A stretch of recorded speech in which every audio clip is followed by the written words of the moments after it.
Hello, मैं प्यारे बच्चों, I am D Kumar. Welcome to my YouTube channel C5 chemistry classes.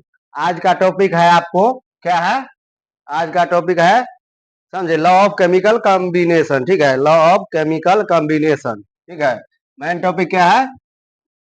Law of chemical chemical combination. ठीक है, इसमें 5 बेसिक लॉ है। ठीक है, उसी लॉ के बारे में पढ़ेंगे। ठीक है, लॉ ऑफ केमिकल कॉम्बिनेशन। ठीक है, ये है मेन हेडिंग। इसमें 5 लॉ होता है। ठीक है, 5 गो नियम है इसका, 5 लॉ है। इसमें क्या करते हैं कि एलिमेंट को कॉम्बिनेशन करके क्या फॉर्म करता है? कंपाउंड ना। ठीक है, तो इसको लिख सकते हैं कि the combination of elements, the combination of elements, the combination of elements. ठीक है, टू फॉर्म कंपाउंड। ठीक है, तो कंपाउंड सब तो हम लोग जानते हैं, एलिमेंट क्या होता है, कंपाउंड क्या होता है। ठीक है, पीछे क्लास में पढ़ाए थे, उसको पीछे जाके देख लीजिएगा। चैनल का नाम क्या है? C5 केमिस्ट्री क्लासेस, यूट्यूब पे। ठीक है, किस पे? यूट्यूब पे। क्या है? C5 लिखिएगा। ठीक है, C5 केमिस्ट्री क्लासेस लिखिएगा, आ जाएगा। ठीक है, तो देख लीजिएगा। तो इसी में एलिमेंट का कॉम्बिनेशन करेंगे। ठीक है, यानी कि एक दूसरे के एलिमेंट जो तत्व होता है, एक दूसरे को जोड़ेंगे। ठीक है, कॉम्बिनेशन मतलब क्या होता है? जोड़ना, ऐड करना। ठीक है, तो ऐड करेंगे तो क्या फॉर्म होगा? कंपाउंड फॉर्म होगा। यही पढ़ाएंगे। ठीक है, तो यही 5 गो लॉ में है। कितने लॉ होता है? 5 बेसिक लॉ है। कितना है? 5 बेसिक लॉ है, उसके बारे में हम लोग जानेंगे। तो पहला जो लॉ है इसका, पहला है law of conservation of mass. Law of conservation conservation of mass. पहला क्या है? Law of conservation of mass. ठीक है, दूसरा क्या है? दूसरा लॉ, ठीक है, पहला क्या है? Law of conservation of mass. दूसरा है,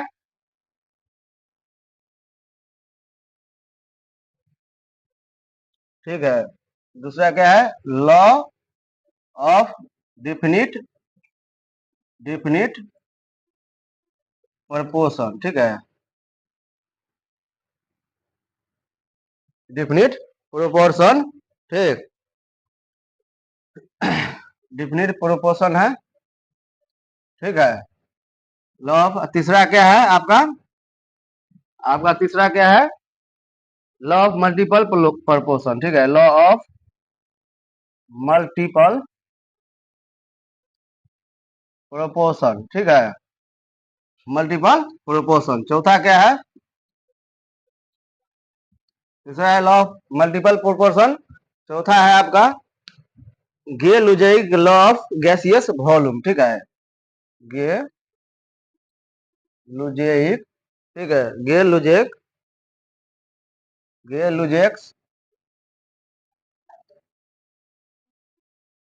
लुजेक्स। ठीक है, law of gaseous law of gaseous, ठीक है, वॉल्यूम है। ठीक है, लॉ ऑफ गैसियस वॉल्यूम। पांचवा लॉ यहाँ पे लिख देते हैं, नीचे नहीं दिखेगा। ठीक है, पांचवा लॉ क्या है आपका? एवोगैड्रो लॉ है।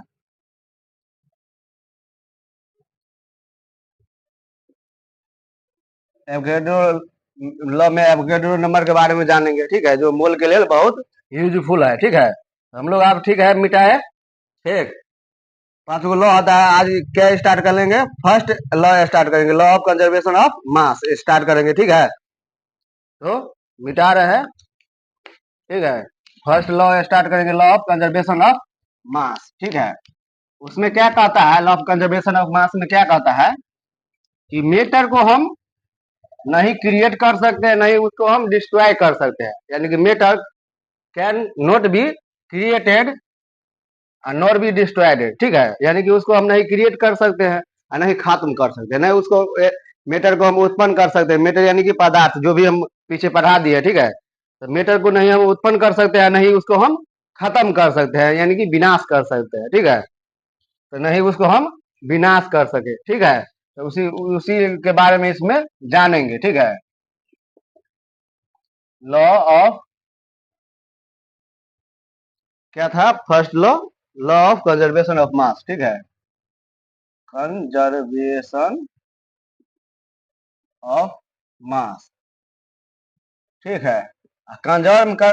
कंजर्वेशन का मतलब क्या होता है जो बता देते हैं, यानी कि जो रिएक्टेंट का भी मास, ठीक है, रिएक्टेंट का भी मास और प्रोडक्ट का भी मास क्या हो, इक्वल हो, ठीक है। रिएक्टेंट का भी मास और प्रोडक्ट का भी मास क्या हो, इक्वल हो, उसी को क्या बोलेंगे, conservation of mass.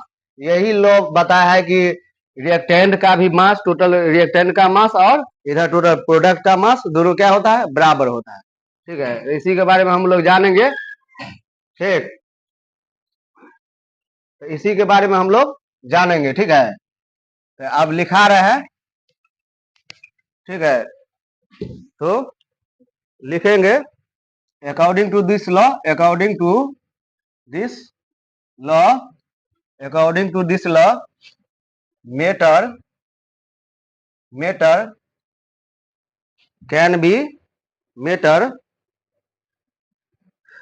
Can neither, ठीक है, can neither be created nor be destroyed, ठीक है। तो ये तो हम डिस्ट्रॉयड, ये मैटर के बारे में, मैटर को नहीं हम उत्पन्न कर सकते हैं, नहीं इसको हम नाश कर सकते हैं, ठीक है, खत्म कर सकते हैं, ठीक है। ये किसके, ठीक है, इस लॉ के अनुसार। और इस लॉ में मान लीजिए जैसे ए है, एक रिएक्टेंट ए है और बी है, ठीक है, प्रोडक्ट मान लीजिए सी बना, ठीक है। इधर टोटल मास जो होगा ना, मास, इधर भी मास होगा, वो क्या होगा, आपस में इक्वल होगा, ठीक है। दोनों मास आपस में, इधर मान लीजिए एक्स होगा तो इधर भी एक्स से होगा मास, ठीक है। इतना जान चुके हैं, मिटाए, ठीक, मिटाते हैं और लिखाते हैं इस लॉ के बारे में,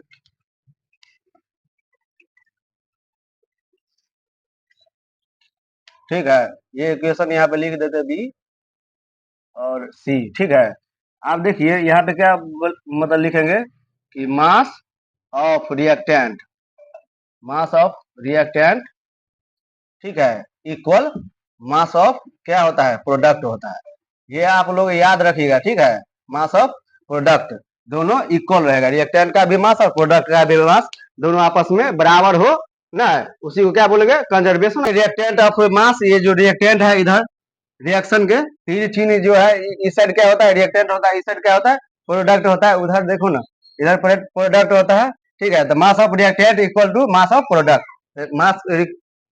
मास ऑफ रिएक्टेंट जो होता है मास ऑफ प्रोडक्ट के बराबर होता है। तो इसी फॉर्मूला में पढ़ते हैं, ठीक है। ये आइंस्टीन का फॉर्मूला है, आइंस्टीन साहब ने दिया था ये लो, ठीक है। ई बराबर डेल्टा एम सी स्क्वायर, तो इसमें भी कंजर्व होता है मास, ठीक है, इसलिए यहाँ पे लिखा दिया है, ठीक है। वैसे ये फॉर्मूला का यूज यहाँ पे नहीं होगा, लेकिन जानने के लिए ये बता दिए हैं, ठीक है। तो अब क्वेश्चन की ओर बढ़े रहा हूँ, ठीक है, बढ़ते हैं क्वेश्चन की ओर।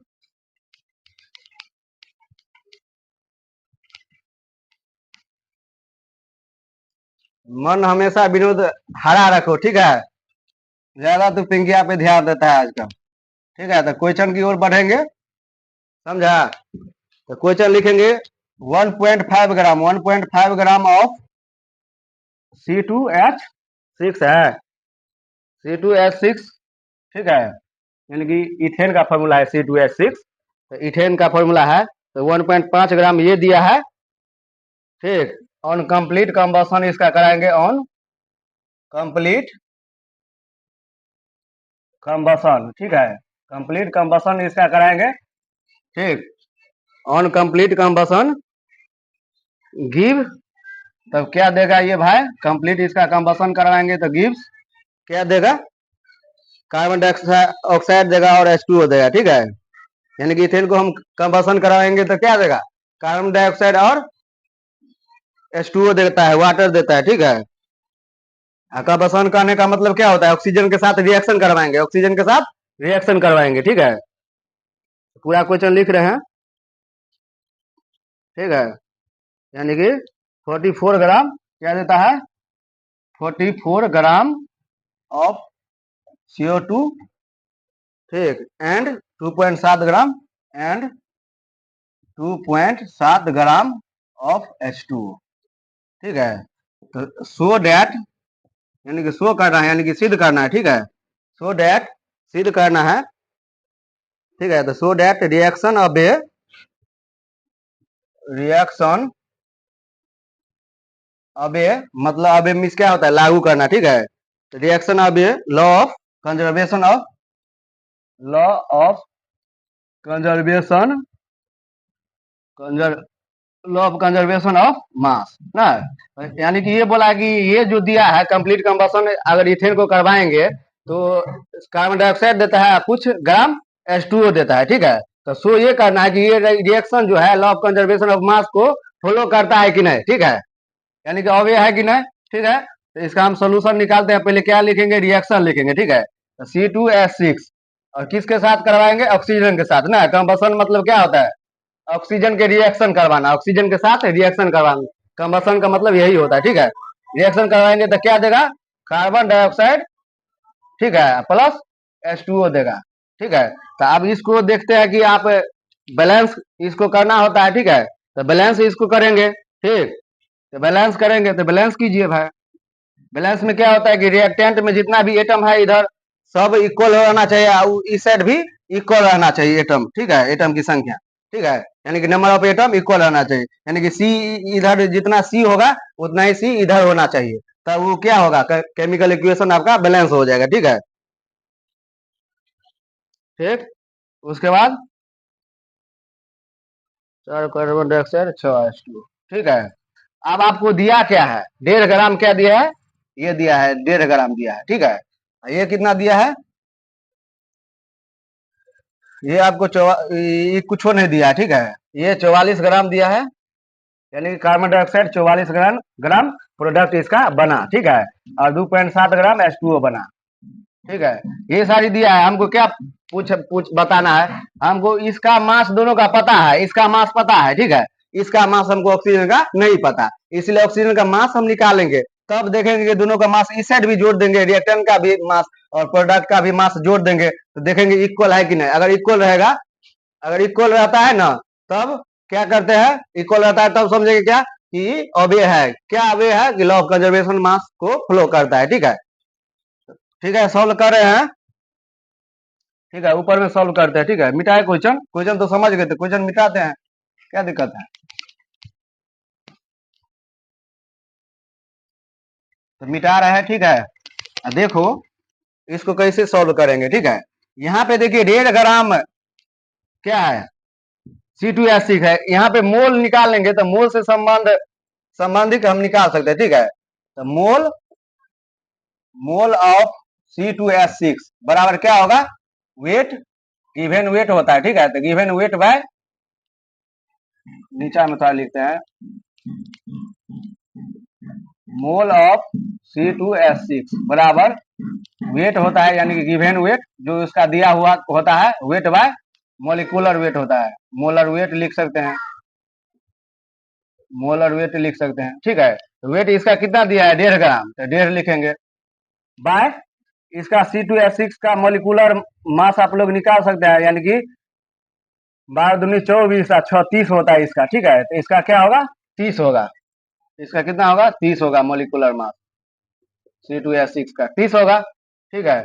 अब यहाँ पे देखिए आप लोग,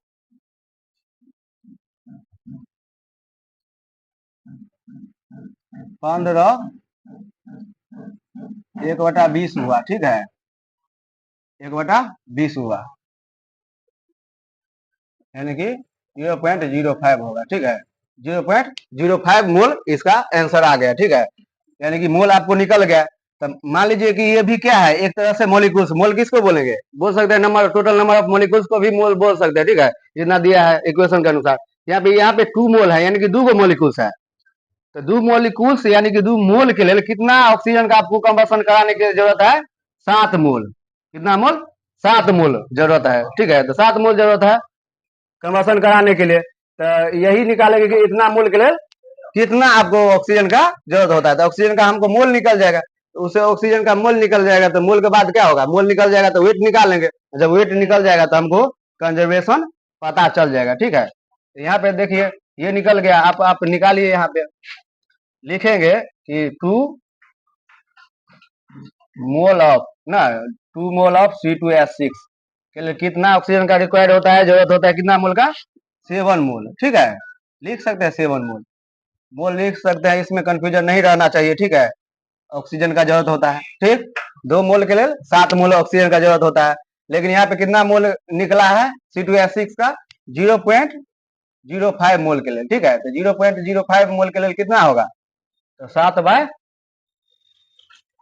ठीक है, 7/2 पहले लिखेंगे, 1 मोल के लिए निकल जाएगा, और गुने कर देंगे 0.05। ठीक है, तो इतना आपको ऑक्सीजन, इतना मोल क्या आ गया ऑक्सीजन का। ठीक है 7/2 इतना आ गया।